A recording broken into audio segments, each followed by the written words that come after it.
Hey everyone, welcome to Broadband Deployment News. The Congressional Research Service has come out with a new brief that focuses on the FCC National Broadband Map and the implications of that and what that will mean for the disbursement of BEAD funds. I'll be right back. We'll take a quick look at that.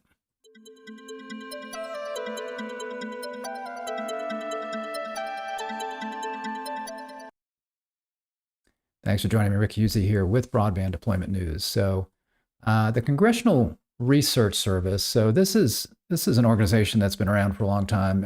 It says here more than a century. So what this group does is supposed to be a bipartisan group. It doesn't matter who's in control of Congress, but they produce. You see here research products produced by the CRS for the U.S. Congress.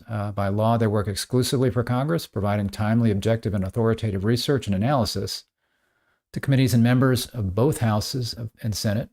Of both the House and the Senate, excuse me, regardless of political party affiliation.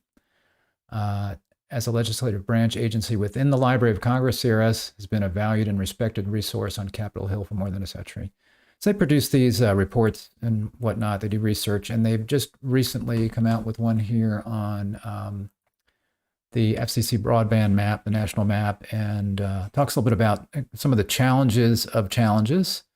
What I mean by that is there are challenges to the time frame of challenges. So I wanted to just walk through this real quick, just so show a few parts of it, just maybe talk a little bit about it. So you see here background on FCC broadband mapping and the Broadband Data Act. So this is just a quick background. By the way, I will link to this at the end of the broadcast here, where you can download it. So you see here, while the initial map developed by the FCC provided a snapshot of broadband availability, the FCC's methodology considered an entire census tract as served by broadband if at least one home or business in that tract was reported as being served. So that's the issue that we've been trying to overcome with broadband mapping, so that we can know down to an address level every location in the United States that should be able to have broadband service. We want to be able to identify that.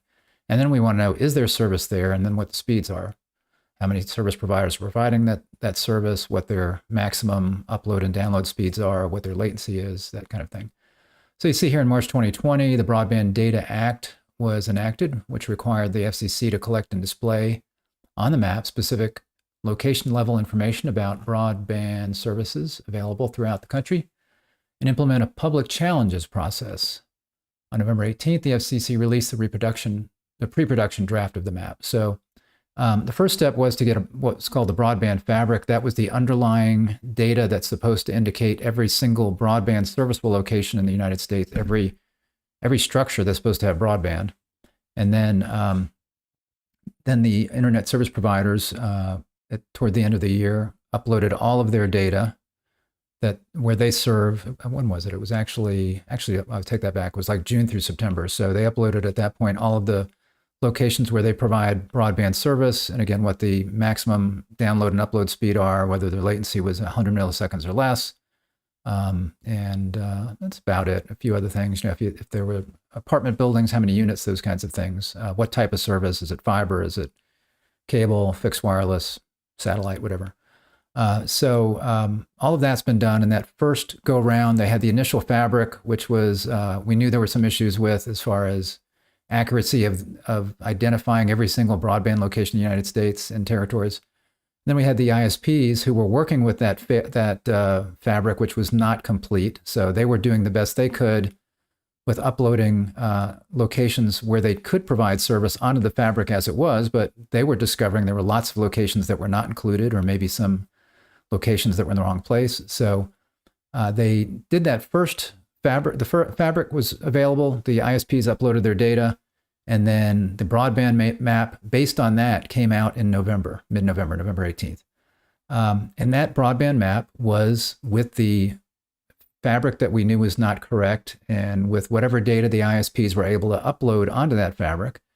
And whether or not some ISPs never made it to the point where they were able to upload their locations, I don't know about that. I know there were many that were struggling with getting that filing done in time.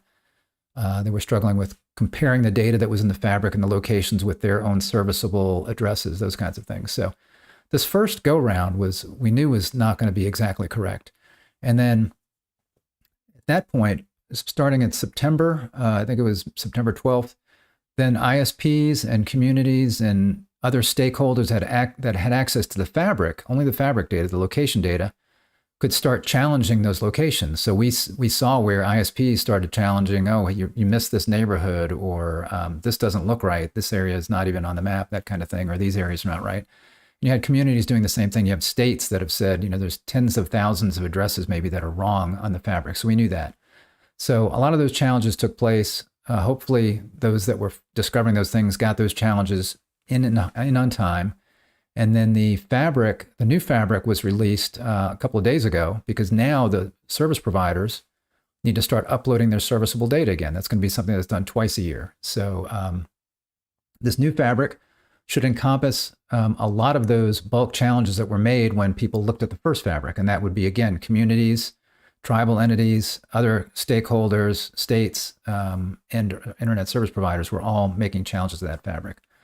Also, when the map came out on November 18th, we then saw, okay, we could then look at the map and also look at, okay, there's a bunch of locations missing. But of course, we knew that because we already knew the fabric had missing locations, and those had not been corrected.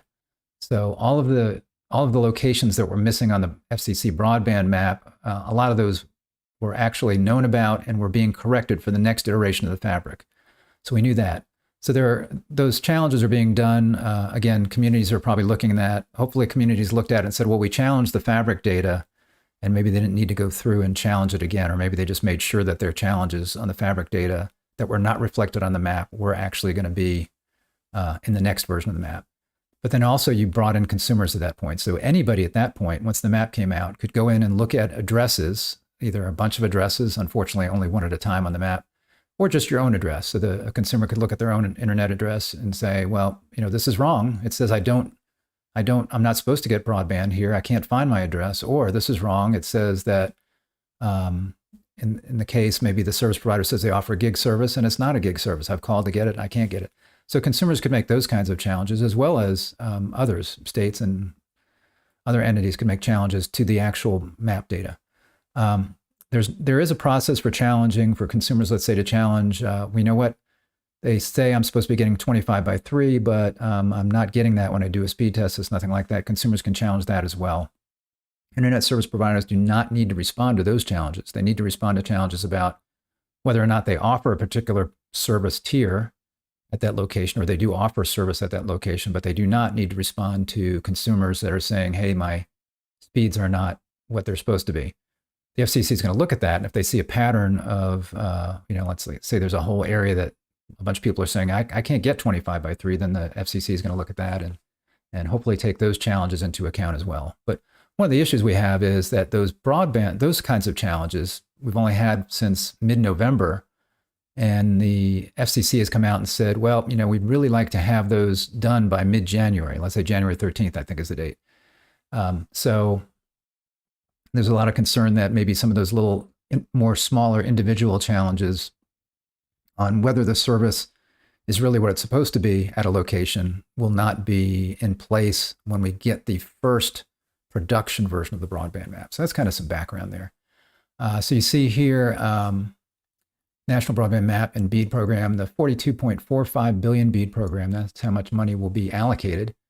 That funding will be based on the share of unserved locations in an eligible state or territory in accordance with the broadband data maps. So each state will get 100 million, and then depending on how many unserved locations they have in a state compared to all of the unserved locations throughout the country, they will get a percentage of that on top of that $100 million. A location is considered unserved if it either has no access to broadband service or lacks reliable broadband service. And when it says no access to broadband service, they're talking about a broadband definition of 25/3. That's considered, if you don't have 25/3, that's considered unserved.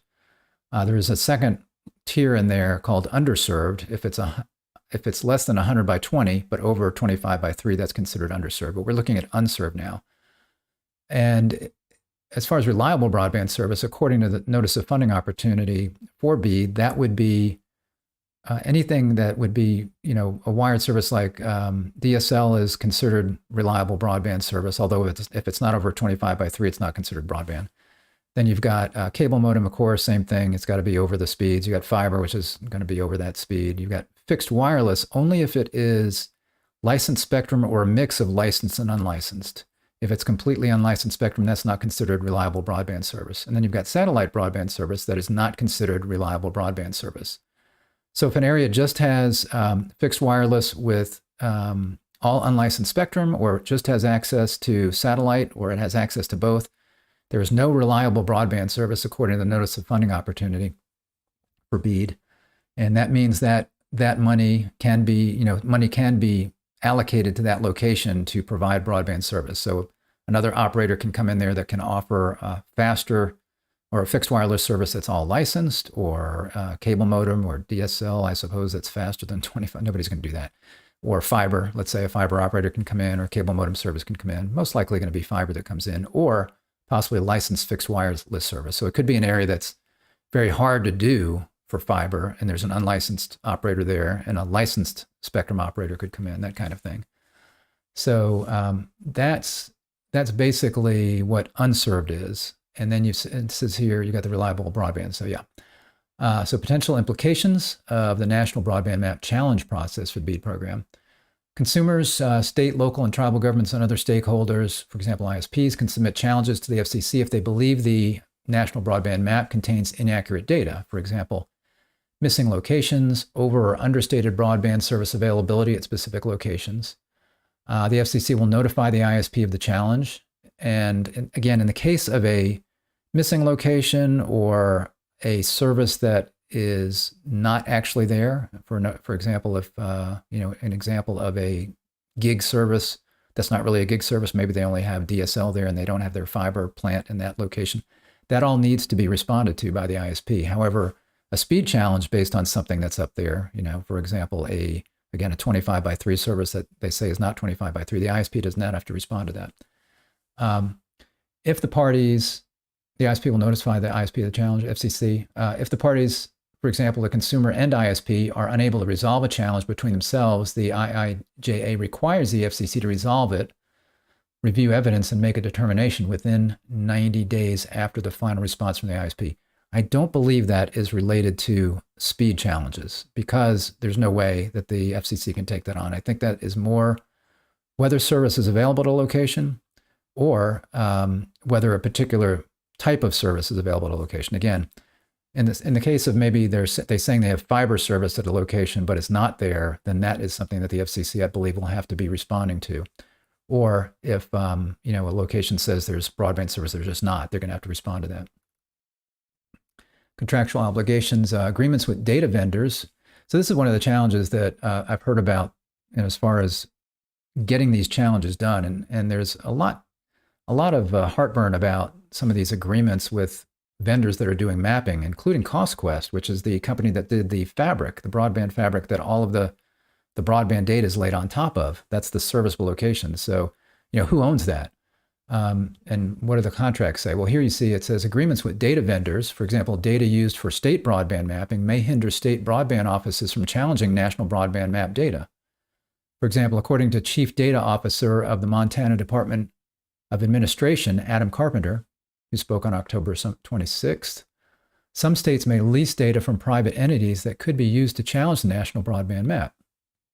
Contractual obligations may restrict data sharing with another entity. So if it looks like the state broadband map is not syncing up with what the national broadband map has, then it's going to be difficult for the state to challenge that if they have to use data from something that's leased that they can't share with anybody else. That's what they're saying there. Thus, states may not end up challenging the national broadband map, or if they do challenge, they may violate their contract and face legal jeopardy. Some state and third-party data vendors may also be concerned that the FCC's third-party vendor that developed the underlying data, that's CostQuest, of the national broadband map, could use the data submitted from states in the challenge process for its own commercial use. So there's a lot of heartburn about CostQuest, because the FCC has paid them a lot of money to create this database of all broadband serviceable locations. So one would think that we, the people, own that, because we are paying for that with our tax money. If it, basically is where that money is coming from, that the FCC has, created this thing, this broadband map. So it should be that the data in the map, as well as the map itself, should all belong to us. But there are particular things in there where people want access to that data and they can't get it, or they have to pay for that data.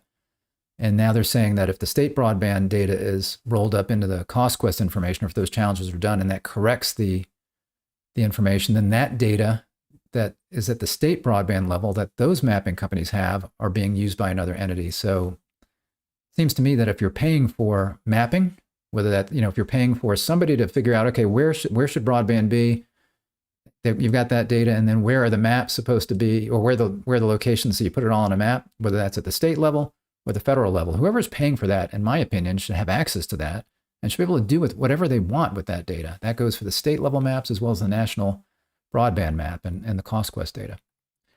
Resources. So the NTIA has encouraged states and territories to submit challenges by January 13th for the FCC to incorporate corrections into the national broadband map in time to be used to announce BEAD funding awards by June 30th, 2023. So that's the target date that the NTIA has come out and said, hey, on June 30th or before, we're going to let states know how much money they're going to get on top of the $100 million.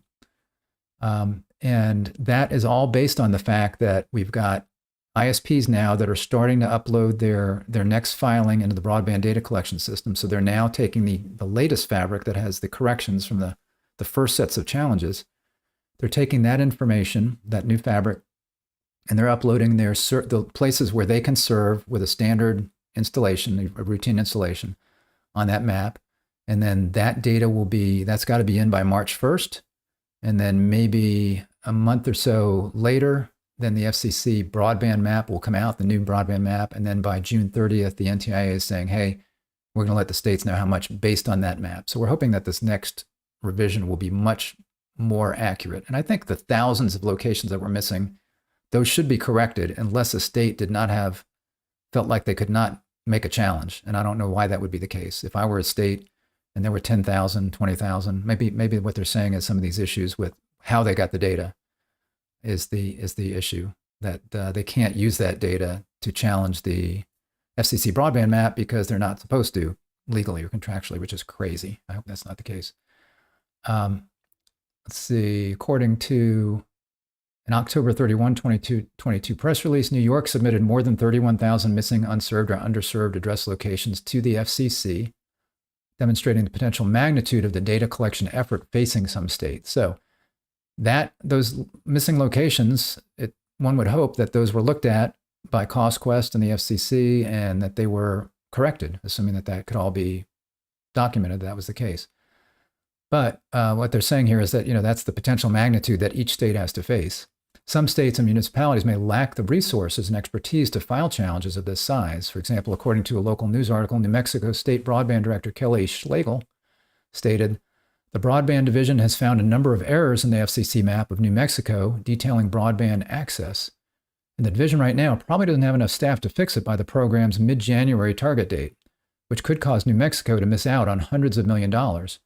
Now, it's possible, if there are lots of locations, like the locations in New York, for example, if New York challenged that, it's very possible that the internet service providers in New Mexico and New York also challenged that same information. So if there's an internet service provider that was looking at the fabric and saw an area of the map where it's like, wait a minute, we have service here, we're providing service here, then they would be challenging that as well. So that some of those locations may be fixed from that. Now, the areas that don't have access, most every area in the country has some kind of internet service provider covering it, whether it's satellite, fixed wireless, DSL. It may not be reliable broadband or considered even broadband due to the speed, but I would think that there would be challenges from those ISPs that are saying, we do provide service here, okay, and it's at 25 by 3 or it's at 10 by 1 or something like that, but they still would be identifying, I think, locations that were not on the map if they serve there. So we'll have to see how that plays into this as well. And that's where this is so interesting and challenging, because we've got different challenges going on at the same time. I think there's a lot of duplication of efforts. And I've said this before, because you've got, again, all of these, you've got the fabric challenges that were made, lots of states and communities were doing that. Then you had a broadband map out that did not include those challenges. So immediately you could look at the broadband map and go, wait a minute, this location's still missing. And yeah, it is, because they didn't yet incorporate the challenges that were made to the broadband fabric. So lots of people very kind of anxious about this. So we won't know I think some people are getting a look at the broadband fabric now and going, oh, okay, good. This is better than it was before. There's thousands of locations that were not on here before that have been fixed. So I think we'll be seeing some of that. Other concerns following the challenge process and release of the next iteration of the map in January, mid-January. Wait a minute. The next iteration of the National Broadband Map in mid-January. No, the map's not coming out in mid-January. What's happening in mid-January is nothing, other than they're saying that's probably the best time to get your challenges in, because broadband service providers have until March 1st to get their serviceable locations into the Fabric database. And again, the map will come out sometime in probably mid-May, I think. Some existing ISPs may dispute the determination of whether some locations are served or not.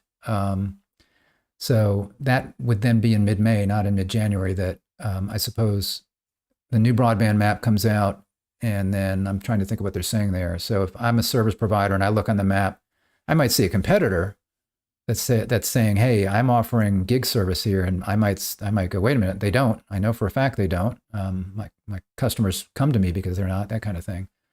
So I'm not sure what that means. Additionally, the volume of filed map challenges may make it difficult for the FCC to resolve them in a timely manner. That's true, which could delay NTIA's planned announcement of BEAD allocations by June 30th, 2023. Now, I think they're really going to try to stick to this time frame, because they realize it's been a while since this BEAD program has passed. I think it was 2020. So they want to get funds out as quickly as possible on this.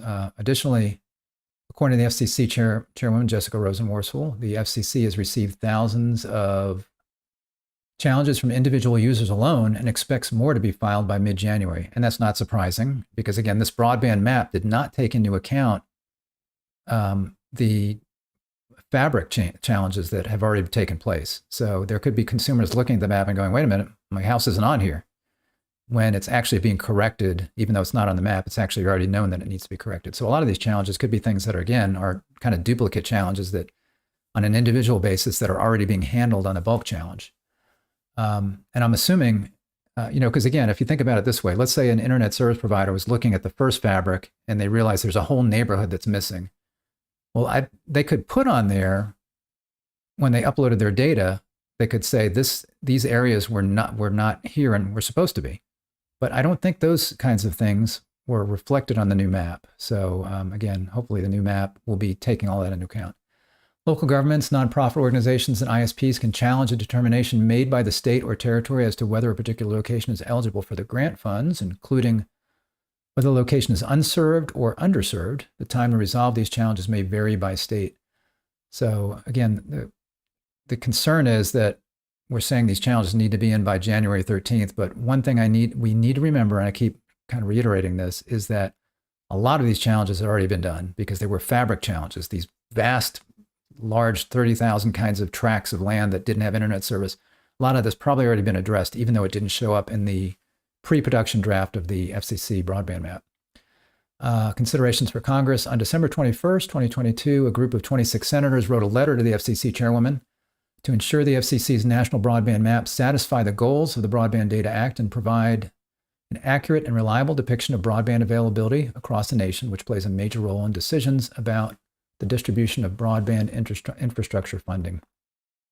And in fact, it may be in this letter, but I know several senators have said that they would like to extend the deadline, so to speak, for challenges from January 13th, 60 days, like more into March.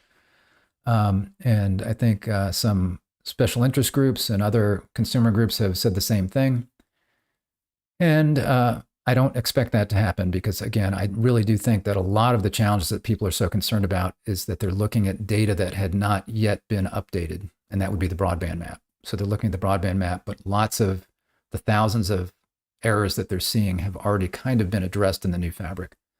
So I think the FCC is going to look at that, and what they have to do, and we have to understand is they have to balance the fact that we want to wait 2 more months before we tell states how much money they're going to get, which is going to push out our broadband deployment at least 2 months.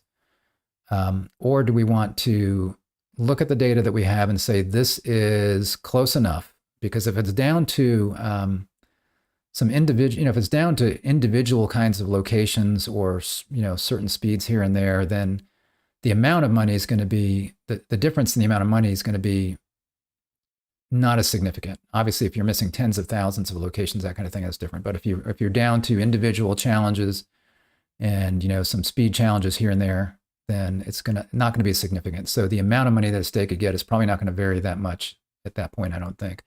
We also have to look at the fact that if people are challenging speeds, it really only matters if the speeds are kind of on that cusp of, is this area served or not served? People are challenging speeds and it's like, I'm only getting 300 megabits per second, I'm supposed to be getting 5, or I'm only getting, even if I'm only getting 75 and I'm supposed to get 100, that area is still served. So that's not going to dictate the amount of money that a state's going to get.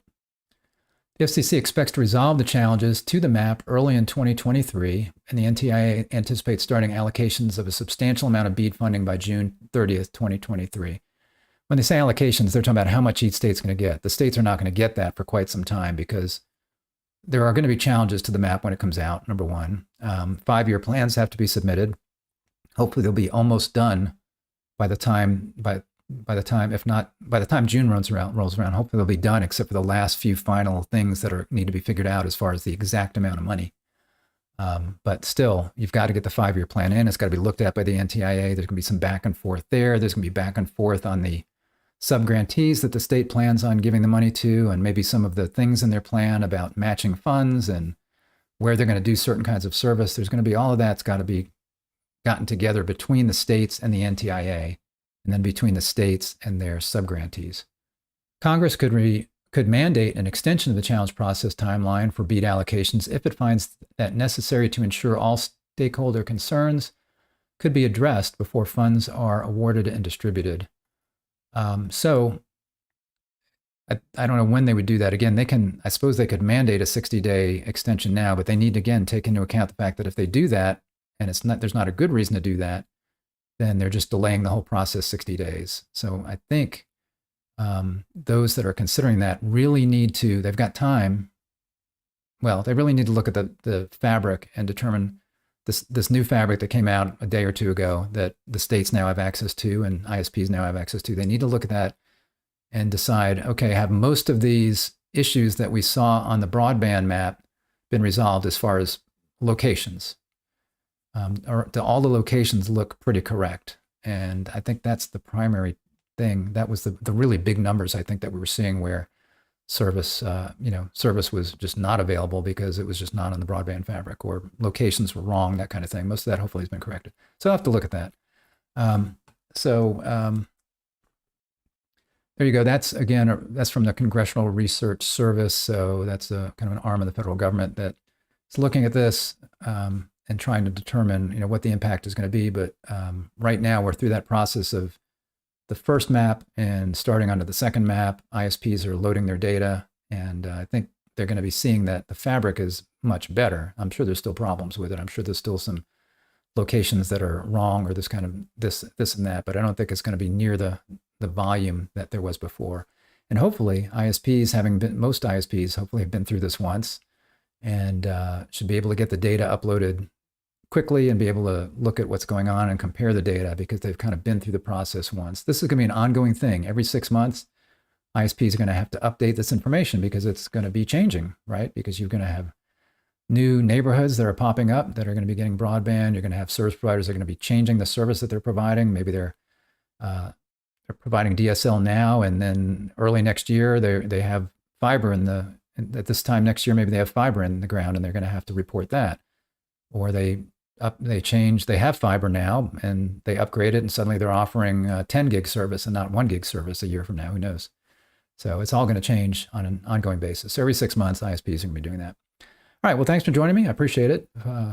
If you found this helpful, if you'd give me a like on the video. If you're not subscribed, click the subscribe button. Make sure you click the bell and you'll be notified when I'm live. I appreciate it, and I will see you next time. Bye-bye.